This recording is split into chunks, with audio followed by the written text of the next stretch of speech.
عاشورہ کا روزہ 10ویں تاریخ کا روزہ. جب آپ سے اس دن کے روزے کے بارے میں پوچھا گیا تو آپ نے فرمایا یہ روزہ گزرے ہوئے 1 سال کے گناہوں کا کفارہ بن جاتا ہے. یعنی پچھلے محرم سے لے کے اب تک کے جو گناہ ہوں گے وہ انشاءاللہ معاف ہوں گے. صغیرہ گناہوں کی طرف اشارہ ہے. اس دن کا روزہ جو ہے یہ مستحب ہے. جابر کہتے ہیں کہ رسول اللہ صلی اللہ علیہ وسلم ہمیں عاشورہ کا روزہ رکھنے کا حکم دیتے, ہمیں اس کی ترغیب دیتے اور اس موقع پر ہماری نگرانی فرماتے, یعنی رکھا ہے کہ نہیں. اس کے بعد جب رمضان کے روزے فرض کر دیے گئے تو آپ نے ہمیں نہ حکم دیا نہ منع کیا اور نہ اس موقع پر ہماری نگرانی کی, یعنی نفلی روزہ ہو گیا, مستحب ہو گیا. حضرت عائشہ سے روایت ہے کہ جاہلیت کے ایام میں عاشورہ کے دن کا روزہ رکھا جاتا تھا. جب اسلام آ گیا تو اب جو چاہے اس کا روزہ رکھ لے اور جو چاہے اسے چھوڑ دے. لیکن نبی صلی اللہ علیہ وسلم نے 2 دن کے روزے کا ارادہ کیا, یعنی 9 اور 10 کا. عبداللہ بن عباس کہتے ہیں جب رسول اللہ صلی اللہ علیہ وسلم نے یوم عاشورہ کا روزہ رکھا اور اس کا روزہ رکھنے کا حکم دیا تو صحابہ نے عرض کی اللہ کے رسول یہی دن ہے جس کی یہود و نصارہ تعظیم کرتے ہیں. اس پر رسول اللہ صلی اللہ علیہ وسلم نے فرمایا جب آئندہ سال ہوگا تو اگر اللہ نے چاہا تو ہم 9ویں دن روزہ رکھیں گے. کہا اس کے بعد آئندہ سال نہیں آیا کہ رسول اللہ صلی اللہ علیہ وسلم وفات پا گئے.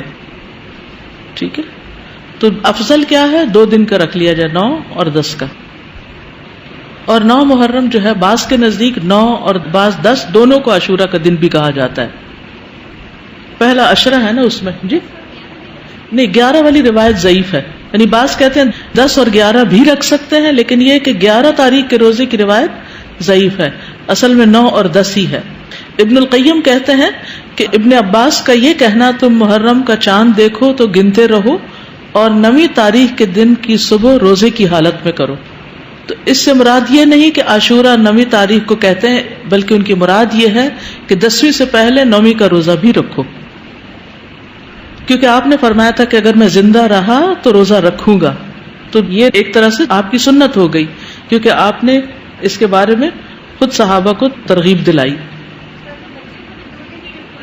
بچے چلیں اگر 2 نہیں رکھ سکتے تو 1 تو رکھوائیں.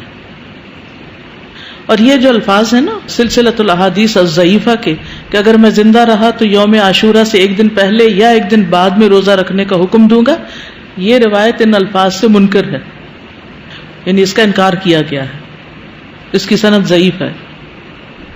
اسی طرح ابن عباس کا بھی ایک قول ہے جو نبی صلی اللہ علیہ وسلم سے وہ روایت کرتے ہیں کہ آپ نے فرمایا یہود کی مخالفت کرو اس طرح کہ 1 دن پہلے یا بعد کا روزہ رکھو, تو اس کی سند ضعیف ہے, تو اس لیے بعد والا نہیں.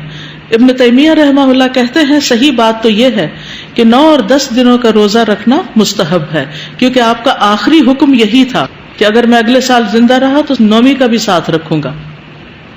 تو زیادہ افضل کیا ہے؟ ویسے تو پورے مہینے میں روزے رکھ سکتے ہیں, آپ چاہیں تو 11ویں کا ساتھ رکھ لیں, 3 اکٹھے رکھ لیں, لیکن وہ جو ہے نا فضیلت والی بات اور مستحب ہونے والی بات وہ 9 ہی کی ہے.